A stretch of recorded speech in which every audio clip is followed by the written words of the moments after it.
So let's talk about Andy Warhol. You know the guy who painted the soup cans and Marilyn Monroe? We're going to look at this 20th century icon through a very 21st century lens and ask a pretty wild question.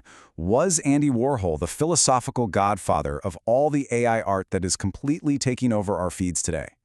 You know, all this talk about AI art, is it really original? Who is the actual artist? It all feels so new, right? But what if I told you the blueprint for this entire debate was drawn up 60 years ago in a crazy silver-painted studio in New York? The parallels between pop art and AI art are, well, they're pretty incredible. It's almost uncanny. So to really get this, we've got to go back to the beginning. To really understand this connection, we have to meet the man himself. The author Truman Capote once called him the Sphinx without a secret.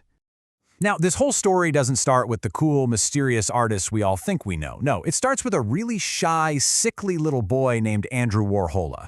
He grew up in Pittsburgh during the Great Depression. I mean, picture a steel town that was smoky, dirty, and loud, just a world away from the glamour he would eventually build around himself. So when he was a kid, he got really sick. A neurological disease basically kept him in bed for almost a year. And to keep him busy, his mother, Julia, who was a huge influence on his whole life, gave him coloring books and stacks of movie magazines. His entire world just became these glamorous pictures of movie stars. It was his escape. He was so obsessed, he would even practice Shirley Temple's signature over and over again. So in 1949, he moves to New York, and he doesn't just change his address. He starts building a completely new person. He knew, instinctively, that the person he was just wasn't going to get the attention he wanted, so he invented someone who would. So you have Andrew Warhol, this super shy commercial illustrator, deeply religious, still living with his mom, and he just systematically transforms himself into Andy Warhol. And here's the fascinating part, this crazy duality. While Andy Warhol was out there championing mass-produced pop culture, the private Andrew Warhol was filling his house with priceless classical art and fancy antiques. The public character was a total, deliberate fabrication. And he knew exactly what he was doing. He understood that to get noticed in the loud, kind of macho art world of the 1950s, he had to create a persona the media could just grab onto.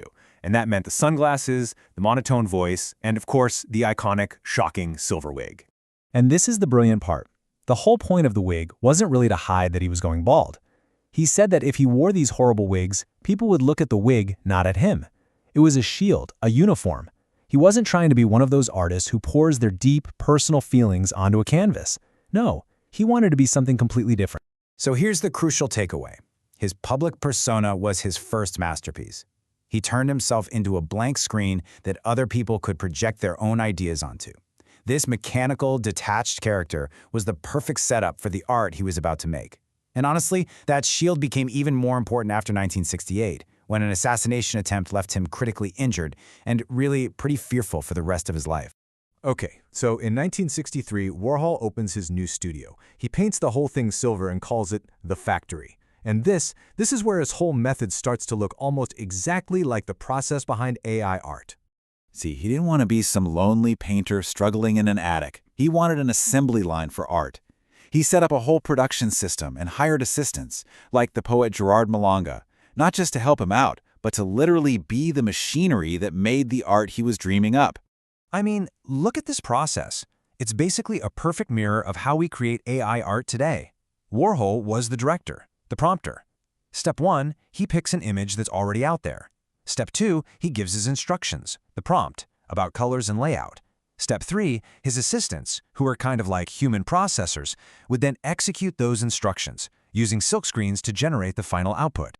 And this whole idea of removing the artist's hand, it caused a huge scandal. There's this great story where a bunch of his prints got stopped at the Canadian border because officials said they weren't original art, since Warhol hadn't signed them himself. So what did he do? He flew to Toronto and just signed them. The art itself didn't change at all, only the signature did. He was proving his point. The idea, the prompt, was the real art.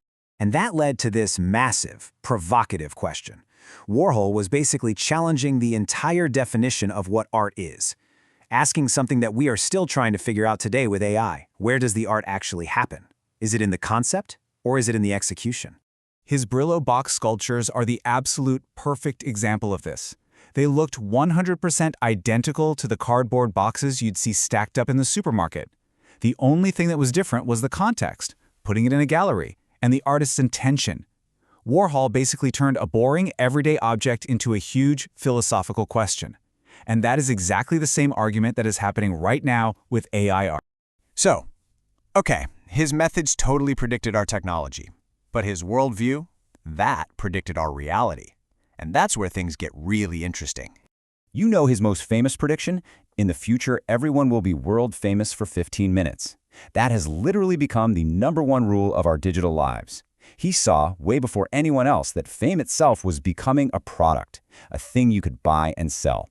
He saw a future where celebrity wasn't just for movie stars, it was for everybody. Looking back now, it's so clear. Warhol didn't just make art about his time. He basically wrote the operating system for our time. He wasn't just a painter, you know. He modeled on runways, he produced TV shows, he was obsessed with his Polaroid camera, constantly documenting everything. The curated persona of an influencer, the endless remix culture of memes, the way we filter our own photos, it's all running on Warhol's code. He figured out that in a world that is just drowning in images, the most valuable artistic skill isn't necessarily creating something from scratch. It's curation. It's about selecting and reframing what's already out there. And that, right there, is the fundamental skill of prompting an AI. And it was the fundamental genius of Andy Warhol. Which leaves us with one last thing to think about. Warhol held up a mirror to the consumer culture and the birth of mass media in his century. So, what is this explosion of AI art, this world of infinite images, of questionable authorship, and machine-made beauty? What is it holding a mirror up to today? What does it say about us right now?